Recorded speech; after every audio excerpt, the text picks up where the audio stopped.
Drama serial तेरे जाने के बाद बहुत ही ज़बरदस्त स्टोरी और यहाँ इख्तितामी सूरत हाल में पहुँच चुका है यह ड्रामा। एपिसोड नंबर 83 की बात करेंगे तो यहाँ सबसे पहले आपसे रिक्वेस्ट है, चैनल पर नए हैं तो चैनल को सब्सक्राइब कर दें, साथ में लगे बेल आइकन को दबा दें ताकि इस तरह की मज़ीद वीडियोस आप तक पहुँचती रहें।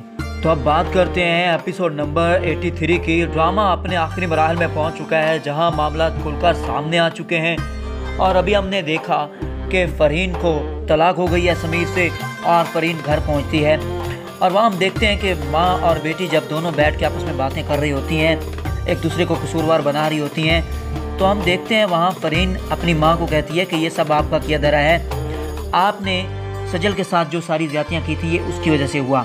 तो वहाँ पर जब फ़रहीन अपनी माँ को और फ़रहीन की माँ फ़रहीन के बारे में ऐसी बातें करती है कि आपने सजल के साथ ये ज़्यादतियाँ की, आपने सजल के ऊपर ये इल्ज़ामात लगाए, ये सारी बातें वहाँ पे अशर सुन लेता है और फिर अशर को पता चलता है कि असल में कसूरवार ये लोग थे, असल में कसूरवार अशर खुद था जो सजल को समझ नहीं पाया। तो मामलात उसकी समझ में आ जाते हैं। वो घर में दाखिल होता है, उनके सामने आता है तो वो हक्की बक्की रह जाती हैं और परेशान हो जाती हैं कि हमने क्या कर दिया।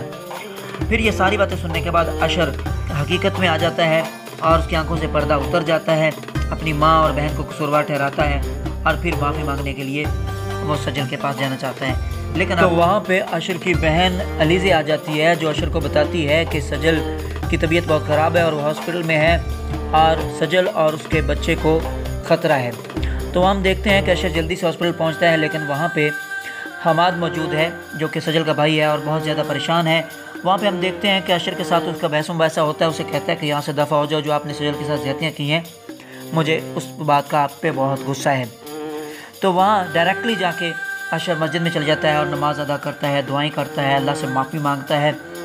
और ये पहली दफ़ा ऐसा देख रहा हूँ पाकिस्तानी ड्रामा के अंदर कि कोई मुसीबत आई और वो नमाज का सीन है या मस्जिद में जाने का सीन है, अदरवाइज़ बहुत कम ऐसा देखा गया है। चलें, बहुत अच्छी बात। तो अशर यहाँ पे मस्जिद पहुँचता है, दुआ करता है अल्लाह से और फिर उसके बाद दोबारा हम देखते हैं लीज़ा हॉस्पिटल में आ जाती है और लीज़ा के साथ बैठ के वो बातें करता है सजल के बारे में कि मैं उसके बगैर नहीं रह सकता। तो यहाँ साबित हो चुका है कि वो लीज़ा के साथ वो सजल के साथ बहुत ज़्यादा प्यार करता है, लेकिन मामलात बीच में ख़राब कर रखे थे उसकी फैमिली ने, यानी उसकी बहन फ़रहीन ने और उसकी माँ ने मामलात को बहुत ख़राब कर रखा था। असल में वो अशर के पैसे खाना चाहते थे, अशर की तनख्वाहें लेना चाहते थे, इसके अलावा उनका कोई और मकसद ही नहीं था। तो यहाँ हम देखते हैं मामला बहुत ज़्यादा ख़राब हो चुके हैं और फिर अचानक से हमाद अंदर से बाहर निकलता है तो अशर उसे पूछता है कि क्या रिपोर्ट है। तो वो पहले तो उदास दिखाई देता है, फिर बाद में खुश हो जाता है कि सजल और उसका बेटा बिल्कुल ठीक ठाक हैं और यहाँ एक दफ़ा खुशी की लहर दौड़ जाती है, खुश नज़र आते हैं। दूसरी तरफ हम देखते हैं कि वहाँ अशर की माँ ने अपना गुनाह कबूल कर लिया है, अशर की बहन ने भी अपना गुनाह कबूल कर लिया है। एक दफ़ा फिर एक सीन के अंदर एक दूसरे को वो कसूरवार ठहराती नज़र आती हैं और फ़रहीन कहती है कि मम्मा मैं आपकी ही परछाई हूँ, जैसा आपने मुझे बनाया, जैसी आपने मेरी तरबियत की बिल्कुल वैसी ही मैं बन चुकी हूँ। तो जो हमने सजल के साथ किया वो आपकी वजह से था। तो यहाँ माँ बेटी का जो एक दूसरे के साथ तामन था उसका पता चल चुका कि दोनों एक दूसरे के चाल में चल रही थी और एक दूसरे के कॉपी बनी हुई थी वहाँ पे और उन्होंने अपने बेटे का घर बर्बाद किया हुआ था। और यहाँ हम देखते हैं अशर की माँ को मुसल्ला डाल के नमाज़ अदा कर रही है, अल्लाह से माफ़ी मांग रही है और गुनाह कबूल कर लिया है कि मैं गलत हूँ।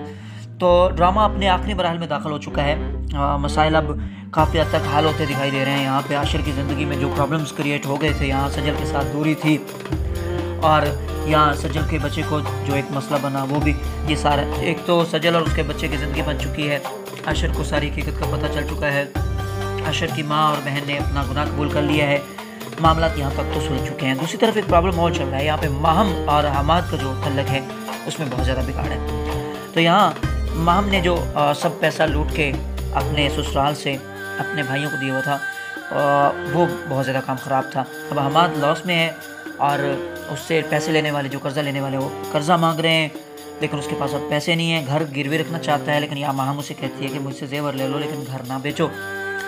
वो भी अपना गुनाह कबूल कर चुकी है कि मुझसे गलती हुई। अब वो अपने भाई को कॉल करती है कि पैसे वापस कर दें, लेकिन भाई उसकी बात नहीं सुनता और भाई भी उसे कसूरवार बनाता है कि आप ही थी जब आपने अपने ससुराल को लूट कर हमें पैसे दिए थे, कोई नहीं हमारे पास पैसे और ना ही कोई कॉल करने की ज़रूरत है। तो अब तकरीबन हर किरदार अपना गुनाह कबूल कर चुका है, ड्रामा अपने आखिरी मराहल में है और इस ड्रामा की जो स्टोरी है वो ज़्यादातर मैच करती है ड्रामा कभी मैं कभी तुम के साथ, जहाँ उसका भी लास्ट सीन जो हुए थे वो हॉस्पिटल में हुए थे। वहाँ पे भी बच्चा और माँ उन दोनों की सेहत को ख़तरा था, उनकी ज़िंदगी को ख़तरा था। तो यहाँ पे भी हम वही देख रहे हैं। वहाँ पे कभी मैं कभी तुम ड्रामा के अंदर हमने देखा था कि मुस्तफ़ा वहाँ पे पहुँचा था, तो यहाँ हम देखते हैं अशर पहुँचा है सजल के पास और वहाँ पे शर्जीना नहीं मान रही थी मुस्तफ़ा के साथ, तो यहाँ पे सजल अशर के साथ नहीं मान रही है। तो एपिसोड नंबर 84 के अंदर भी अभी तक मामला कुछ ऐसे ही रहेंगे। वीडियो अच्छी लगी हो चैनल को सब्सक्राइब कर दें, साथ में लगे बेल आइकन को दबा दें ताकि इस तरह की मज़ीद वीडियोस आप तक पहुंचती रहें। बहुत शुक्रिया और बहुत बहुत शुक्रिया उन तमाम लोगों का जो चैनल पर आते हैं, सपोर्ट करते हैं। आप सबका बहुत शुक्रिया। अल्लाह हाफिज़।